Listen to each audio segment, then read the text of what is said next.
अध्याय 1 धर्म।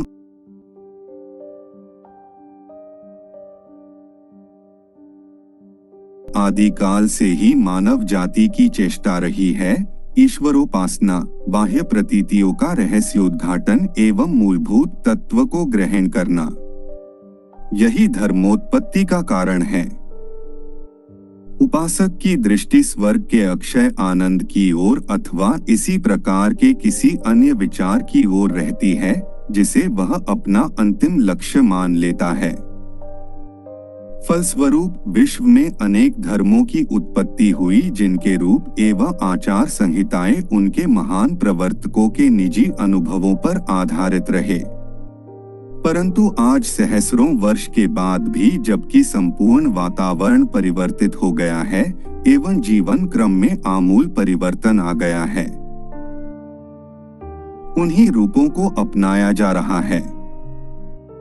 धर्म का बाह्य रूप ही सांगोपांग रह गया है और आंतरिक सत्व समाप्त हो गया है। इसका फल यह है कि धर्म यान अत्यंत जीर्ण हो गया है और यह कहना अनुचित न होगा कि वर्तमान धर्म भूतकाल का केवल अवशिष्ट मात्र अथवा मृतकों की अस्थियों की भांति ही रह गया है। हमने वास्तव में सच्चे धर्म को कब्र में दफना दिया है। हम धर्म के नाम पर तालियां बजाने के अलावा और कुछ नहीं करते हैं। धर्म की सही आत्मा खो चुकी है और उसके स्थान पर केवल औपचारिकता ही रह गई है। अब केवल बाह्य रूप और कर्मकांड ही हमारी दृष्टि के सामने रह जाते हैं और हम उन्हें ही अत्यधिक कट्टरता एवं हठ द्वारा पकड़े रहते हैं जिनमें सत्य, वास्तविकता का स्पर्श भी नहीं रहता। इस प्रकार सत्य, वास्तविकता में हमारा विश्वास घटकर लुप्त प्राय सा हो गया है। यह केवल विभिन्न रूपों तथा आडंबरों में हो विकृत हो जाता है। क्रमशः इसका पतन धर्मांधता अथवा पक्षपात में हो जाता है जो दुर्भाग्यवश आधुनिक धर्म का स्थायी लक्षण हो गया है। औपचारिकता के प्रति हमारा अंधविश्वास हमें वास्तविकता के संबंध में अंधेरे में डाले रहता है और अज्ञात रूप से हम अपने अंदर उन लोगों के प्रति घृणा बढ़ा लेते हैं जो दूसरे रूपों एवं कर्मकांडों में विश्वास करते हैं। इसी के फलस्वरूप विभिन्न धर्मों के अनुयायियों में विद्वेष एवं कलह है। भारत ने यद्यपि राजनीतिक स्वतंत्रता प्राप्त कर ली है किंतु आत्म स्वातंत्र्य अथवा आत्मा की स्वतंत्रता की अभी कमी है। उदार दृष्टिकोण एवं स्वतंत्र चिंतन को योग्यता का अभाव इसमें प्रमुख बाधा है। संपूर्ण वातावरण पक्षपात एवं प्रतिद्वंद्विता से आप्लावित है। समाज तथा संस्कृति का संपूर्ण ढांचा उसी आधार पर स्थित है। सांप्रदायिक विद्वेष हमारी सभ्यता के पतन का मूल कारण है।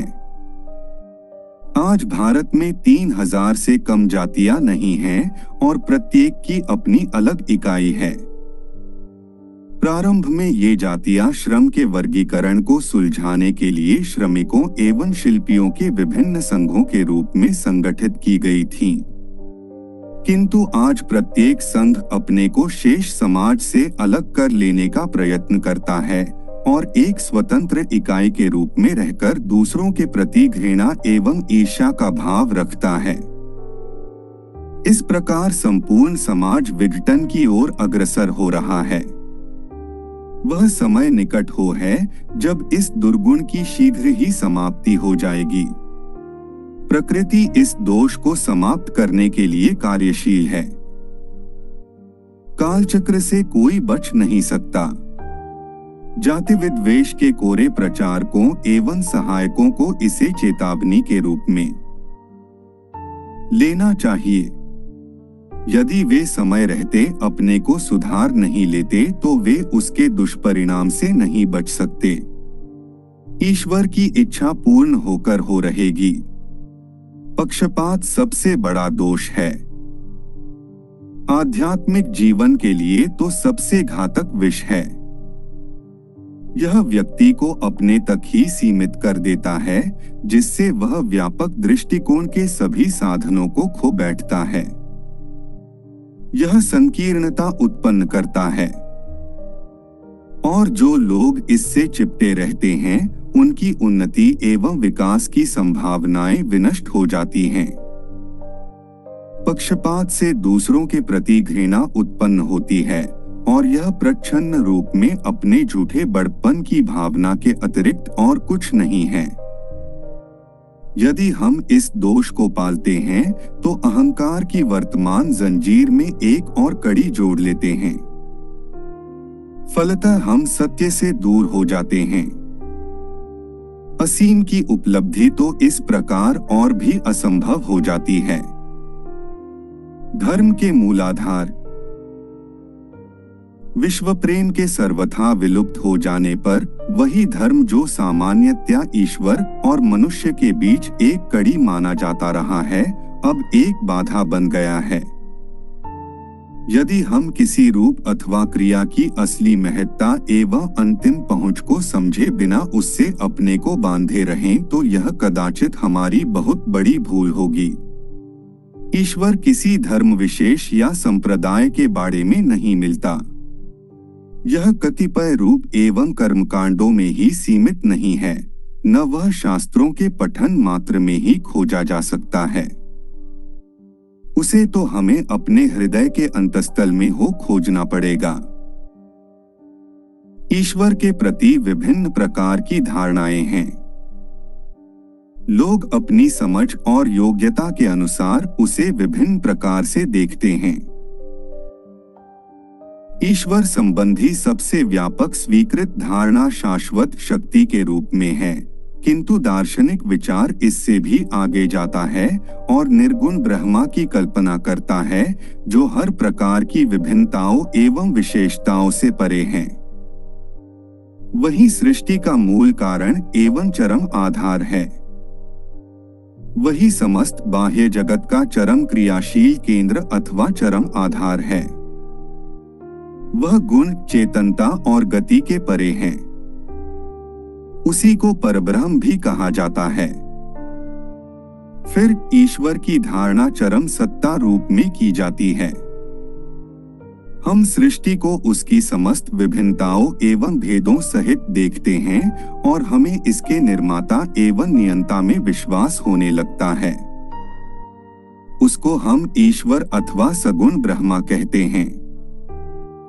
उसे हम निराकार शाश्वत सत्ता समझते हैं, जो सर्वशक्तिमान, सर्वद्रष्टा एवं सभी सद्गुणों से परिपूर्ण है। वह संसार का असली कारण है और वही उसका पालन एवं सहार करने वाला भी है। जब हम इस निम्न स्तरीय दृष्टिकोण से ईश्वर, धर्म के ईश्वर को देखते हैं, तभी वह उपासना की वस्तु हो जाता है और वही लगभग सभी धर्मों का अंतिम साध्य हो जाता है। अभी ईश्वर की कल्पना निराकार पर कुछ गुणों का आरोपण करके को गई थी, किंतु जन साधारण के लिए यह कल्पना समझ सकना भी कठिन है। इसलिए वे एक अपेक्षाकृत सरल साधन की प्राप्ति के प्रयत्न स्वरूप ईश्वर के इससे भी स्थूलतर आकार की कल्पना करते हैं। अतः कुछ लोग उसे सबसे ऊंचे आसमान पर बसोन मानते हैं, जहां से वह सभी के लिए न्याय एवं दया वितरित करता रहता है। कुछ अन्य लोग उसे सब वस्तुओं में निहित सृष्टि का नियंत्रण करने वाली एक शक्ति मानते हैं। इस प्रकार क्रमश हम लोग उस निरूप अथवा निराकार से हटकर किसी स्थूल अथवा साकार रूप की ओर धीरे धीरे बढ़ते चले जाते हैं। धर्म ग्रंथों में इन दो धारणाओं, निराकार अथवा साकार के विषय में बहुत कुछ कहा गया है, परंतु दोनों ही धारणाएं वास्तव में अत्यंत भ्रामक हैं।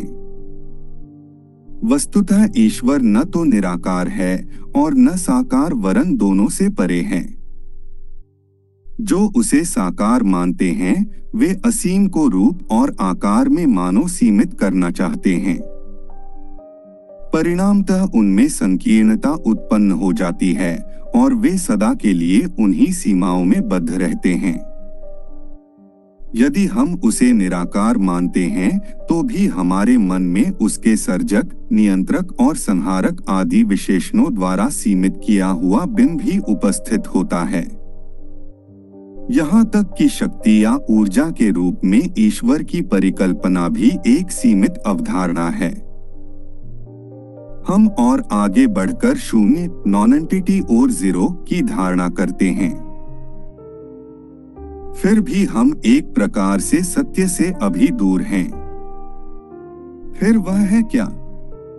वाणी उसे व्यक्त करने में असफल है। केवल इतना कहना पर्याप्त होगा कि यदि हम उन दोनों कल्पनाओं से सचमुच दूर रहें तो कम से कम अपने को ठीक दिशा की ओर उन्मुख मान सकते हैं। जब तक हम धर्म की सीमाओं में आबद्ध रहते, धर्म का ही ईश्वर हमारी दृष्टि में रहता है और हम एक या दूसरे दृष्टिकोण में ही उलझे रहते हैं। आध्यात्मिकता को उच्चतम अवस्था तभी संभव है जब हम इनसे परे जाते हैं। वस्तुतः धर्म जहां समाप्त होता है वहीं से आध्यात्मिकता प्रारंभ होती है। मोक्ष मार्ग पर मनुष्य की यात्रा की तैयारी के लिए धर्म केवल एक प्रारंभिक अवस्था मात्र है। जब उसने उस मार्ग पर चरण रख दिए तो वह धर्म के बंधनों से परे हो जाता है। धर्म का अस्त ही आध्यात्मिकता का उदय है, आध्यात्मिकता का अस्त सत्य का उदय है तथा सत्य का अस्त ही यथार्थ आनंद है। किंतु जब वह भी समाप्त हो जाता है तब हम लक्ष्य पर पहुंच जाते हैं। यही उच्चतम स्थिति है जिसे शब्दों द्वारा व्यक्त नहीं किया जा सकता।